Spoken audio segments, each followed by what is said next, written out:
guys, welcome to this Money Control live stream. You're watching Morning Trade with me, Nandita Khemka. It's a brand new week and lots of cues to digest, lots of numbers to digest. In fact, if you look at the numbers that trickled in over the weekend, we had SBI reporting numbers, we had Tata Motors reporting numbers post-market hours on Friday. So we will be taking stock of all the numbers to watch out for today as well and this week as well.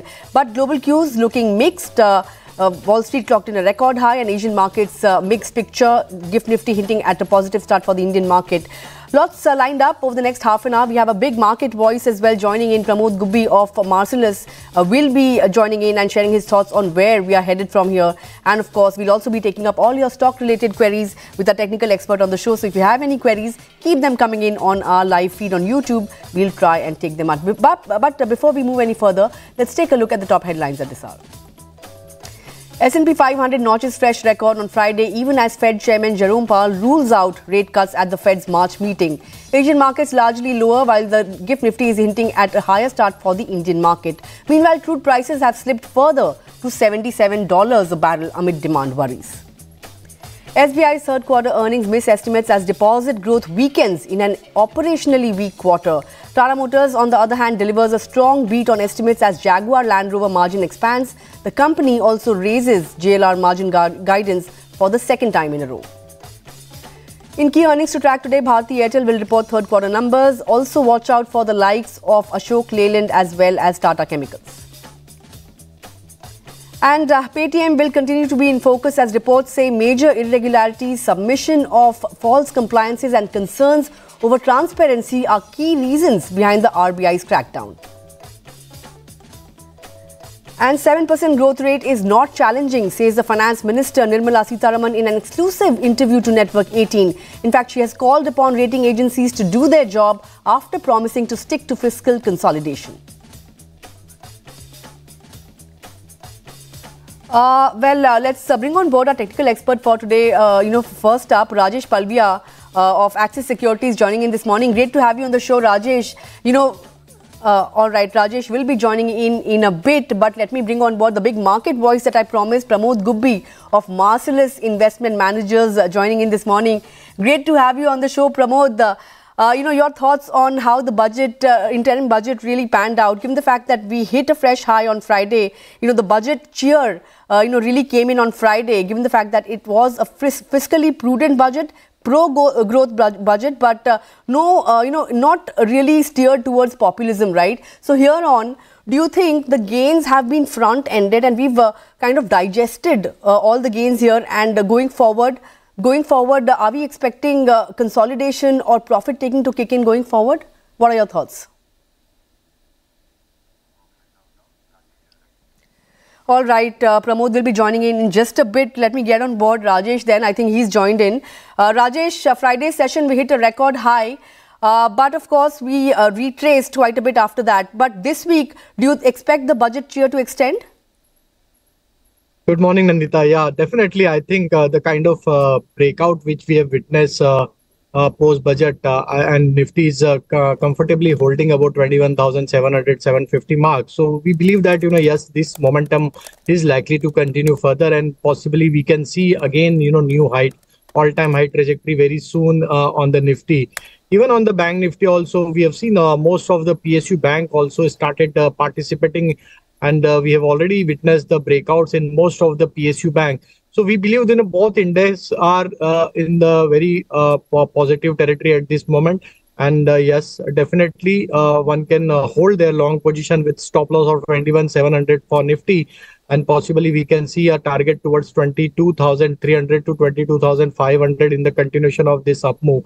And for Bank Nifty, yes, we do expect that, once Bank Nifty manages to cross over 46,200, then possibly we can see a short covering action in Bank Nifty and then we can see a targets towards 46,800 to 47,000 for Bank Nifty also. So both indices are, yes, looking positive. One should hold their long position. All right, hold on to long positions when it comes to Nifty Bank as well. But let's talk about the brokerage call of the day. SBI reported numbers over the weekend profit has missed estimates on the back of a one-time cost, right? And NII has also missed estimates. In fact, asset quality has remained healthy, right? But if you look at the margins, they have contracted as expected, given the fact that deposits are still getting repriced, right? Even slippages have risen on a quarter-on-quarter basis. If you look at what the street really has to say, JP Morgan has an overweight rating, target price at 725 rupees per share. It says that Q4 is likely to see another wage revision hike, and that could, of course, weigh in on the earnings. But FY25 should benefit from the moderation in wage costs. Jefferies buy call, target price at 810. In fact, the overhang for the stock and stock could be the fact that the company may be raising capital. So that could be an overhang. And Nomura has a buy rating, target price at 755 per share. But it believes that the company is well placed amid tight liquidity and has cut FY24 EPS estimates by 13%. On the charts, post the numbers, how should one position themselves on a banking behemoth like SBI? I think, Nandita, overall structure for SBI is also on the bullish territory. We have seen witness already a flag kind of breakout on the daily chart. Looking at the breakout, we believe that, if stocks continues to hold above 625, 620 level, then possibly, yes, we can see a further follow-up buying action in the SBI. And once a stock manages to cross above 680 mark, then possibly this stock can continue further higher towards 730 to 740, also in the continuation of this up move. So overall structure for SBI is on the bullish side. One should hold their long position with stop loss of 620. If it breaks below 620, then again one can review it. But we believe that till the 620 is intact, there is a high possibility that we may witness further more buying action, and the stock can go higher towards 680 to 700 kind of zone. All right, that's the view on SBI. But let's also talk about the stock of the day. Tata Motors numbers have been a beat on all counts. Rajesh, profit has literally doubled, in fact tripled, so to say. Revenues are up 25%. Even if you look at the margin picture, 13.9% versus 10.9% YOY. And Tata Motors management has maintained that expect this performance to improve in the fourth quarter as well. Looking at JLR, they have raised the JLR EBIT margin for a second straight quarter. In fact, over 8%. That is where they see the margins heading. Remember, last quarter they had upped the margins from 6% to 8%, and now they have hiked it further. Said that they expect the JLR EBIT margins to come in above 8%. If you look at the stock, of course, it has been on a roll. Since last year, the stock has doubled, and 900 is where the record high is placed at for Tata Motors. But do you think in the next couple of months the stock has the potential to hit that 4-digit mark as well? Nandita, the stock is clearly outperforming, and looking at the across all time frame, yes, we do expect that yes, this stock can exhibit furthermore a round of buying action. Some profit taking was there in last couple of trading session, but still looking at the overall structure, we do expect that till the stock is not breaking below 820, 830 mark on the downside, the trend is likely to remain on the buying side only. And once the stock crosses above 900, yes, possibly may continue its journey towards 1000 mark also in the coming weeks. So yes, one should hold the long position. They can remain invested with stop loss of 830, and possibly, yes, we can see a 4-digit for Tata Motor in coming weeks. All right, expect 4-digit mark on Tata Motors in the coming weeks. With that, hold your thought, Rajesh. We'll come back and talk about more stocks, and we'll also be taking up all our viewer queries as well. But let me also bring on board Pramod Gubbi, co-founder Marcellus Investment Managers, joining in, the big voice that I had really promised at the start of the show. Great to have you on the show, Pramod. Now that the interim budget is out of the way, and we've seen how the government has doled out a fiscally prudent pro-growth budget. Do you see a chance of, rating upgrade coming in, given the fact that, the finance minister has also said that the rating agencies should do their job now, given the fact that the government is on path to fiscal consolidation, right? But Moody's has maintained that, the debt affordability remains, on the higher side and needs to come down significantly, right? But from here till the next full year budget, do you expect any kind of tinkering happening with the ratings picture when it comes to India?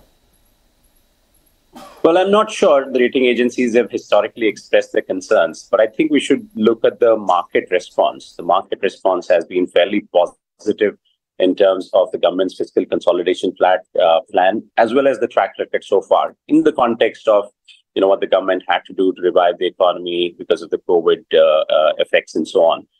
In fact, the big driver in terms of cost of capital for India will come sometime this summer when the addition of India to the bond indices will mean significant flows that itself will result in hopefully lowering of bond yields and lower cost of capital. At the end of the day, I think that's what matters, and that's what translates to in terms of real effect on the economy, where consumers as well as corporates can borrow at lower and lower cost of capital and use that capital to invest in economic growth. That effect is playing out through the bond yields with or without the rating agencies upgrading. With an upgrade, of course, it will have another effect in terms of lowering cost of capital, but we're already seeing the market giving a thumbs up to this fiscal consolidation strategy of the government. Right, of course, we've seen the market reaction play out on Friday. We hit a fresh record high as well. But here on, given the fact that, the chances of an early rate cut by the Fed are diminishing, right? So, most of the market participants believe that now the Fed rate cut could come in the second half of the year. So, given that, do you think, much of the rally is out of the way, and here on we could see some bit of consolidation kicking in, or, bouts of profit taking kicking in? How do you see the road ahead for the markets going forward? Yeah, of course. In terms of foreign flows, it will follow through in terms of rate cuts and Fed cutting rates.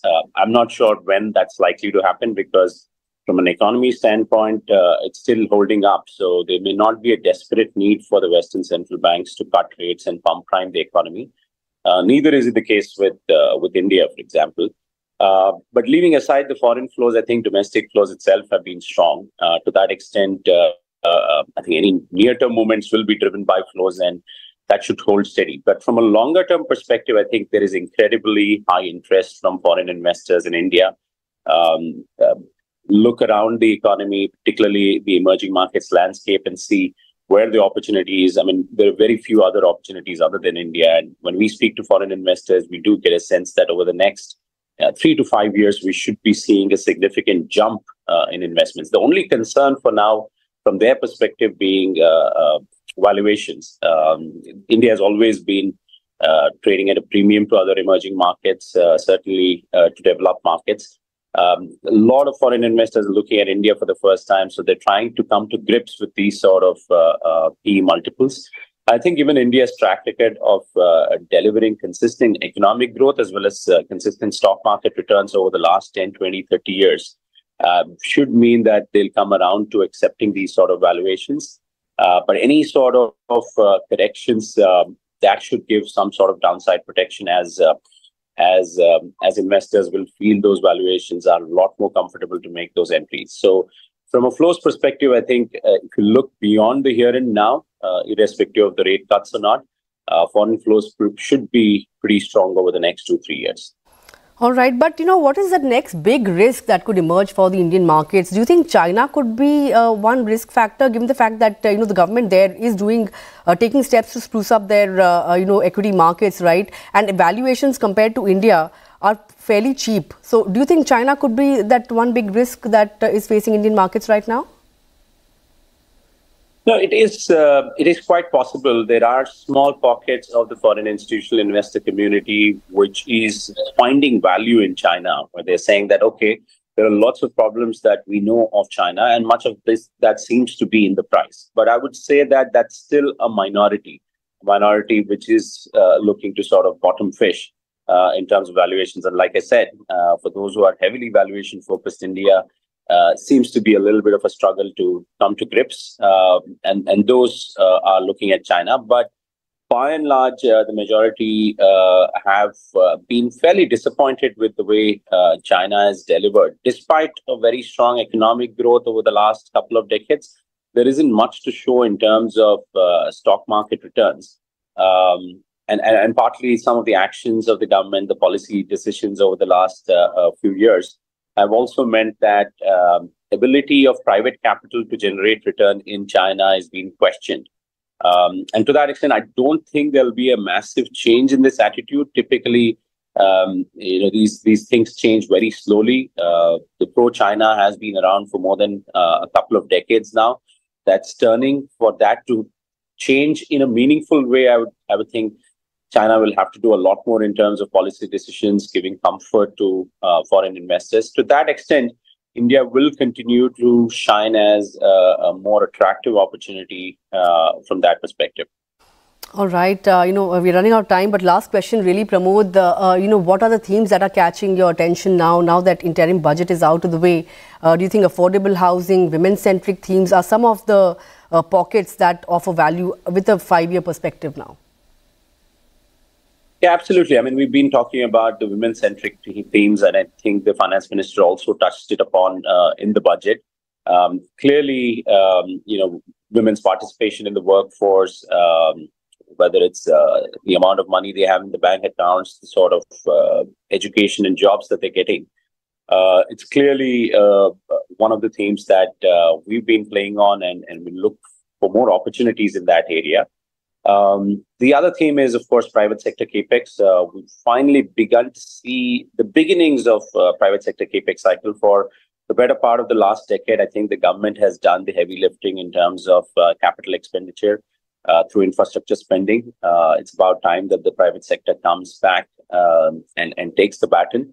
I think that's one other theme. The third, which has been sort of contrarian now, although a lot of market participants are supportive, is private sector banks, which haven't really done well over the last couple of years. But valuations, perhaps if you were to look for value in the Indian market, which has done remarkably well in other sectors, private sector banks have languished for the last couple of years. And I think that seems to be most attractive from a valuation perspective. So I think women-centric, the capex story and private sector banks would be the themes that I would be interested in. All right. Those are the themes to really watch out for going forward. With that, Pramod, always a pleasure interacting with you. Look forward to touching base sometime again soon. Thank you so much. It's a pleasure to be here. Thank you. Thanks a lot. Well, with that, let's go back to Rajesh, who's been waiting by very patiently. Rajesh, before I come to queries, Indigo, what are your thoughts on this particular chart? Numbers have been good, and most of the brokerages have flagged off some concerns of yields weakening going forward. But all in all, brokerages are pretty much buoyant on or optimistic on this stock. Chartically, how is it looking? So, Nandita, fresh breakout is already witnessed on the Indigo chart, and looking at the overall structure, we believe that this stock can continue furthermore upside. Possibly, we can see target towards 3250 to 3300 kind of zone on a positional basis. So those who have already bought the stock at lower prices, they can hold their position with trailing stop loss towards 3070.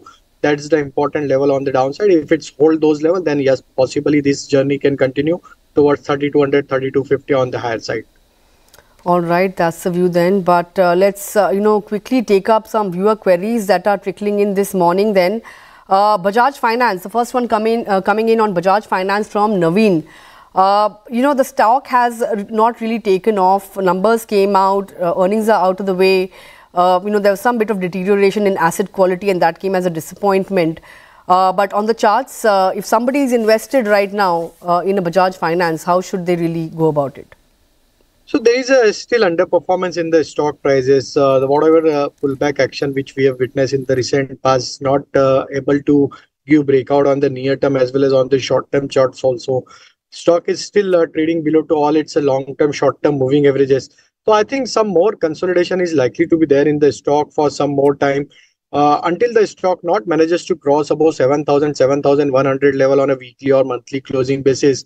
It may remain in the consolidation, and possibly on the downside, we can see a level towards 6,700, 6,750. That's the next downside support area for the stock. So I think if he has bought the stock for trading perspective, I think he should try to exit the stock in the pullback action. But yes, if he is an investor, So maybe some more time stock may take in the consolidation, and possibly once stock crosses above 7,100, then we can see a good traction in the stock towards 7,400, 7,500 on the higher side. All right, that's the view on Bajaj Finance. Hope that answers your query. The next one is coming in from Biswajit Basak.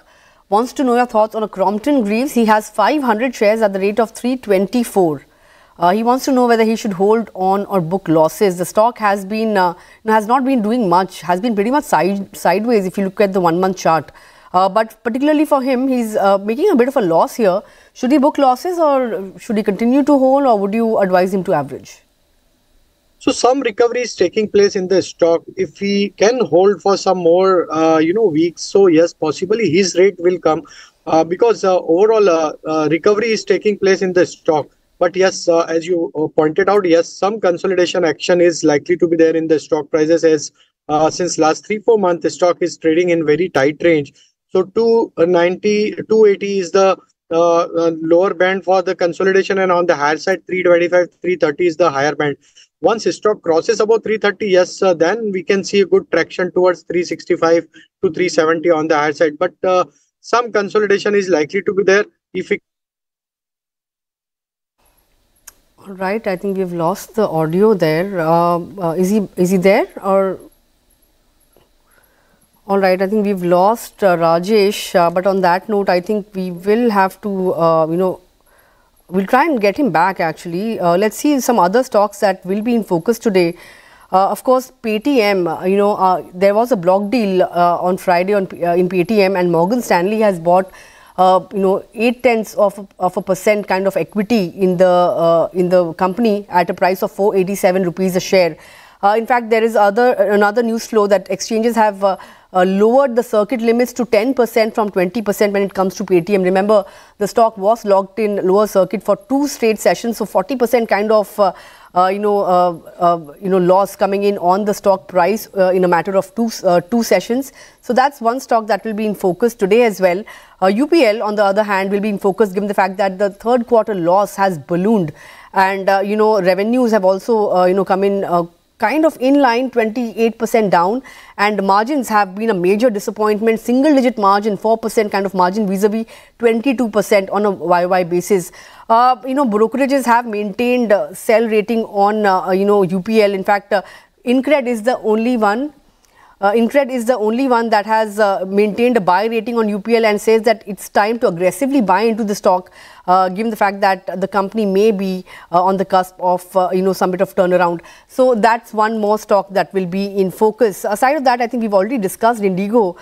Profits have doubled literally on a YY basis. Revenue has also been up 30% on a YY basis, and margins up some at 26.5% vis-a-vis 21% YOY. But I think on that note, we will call it a day here because we've lost the connection with Rajesh. Apologies to our viewers for not being able to take more queries, but you keep your queries coming in. We will try and take them up tomorrow. Don't really get disheartened. If you couldn't take up your query today, tomorrow is the day we'll try and take it up. But, completely timed out here from me and the entire team. Thanks a lot for tuning in. Stay tuned to Money Control because coming up next is Opening Bell.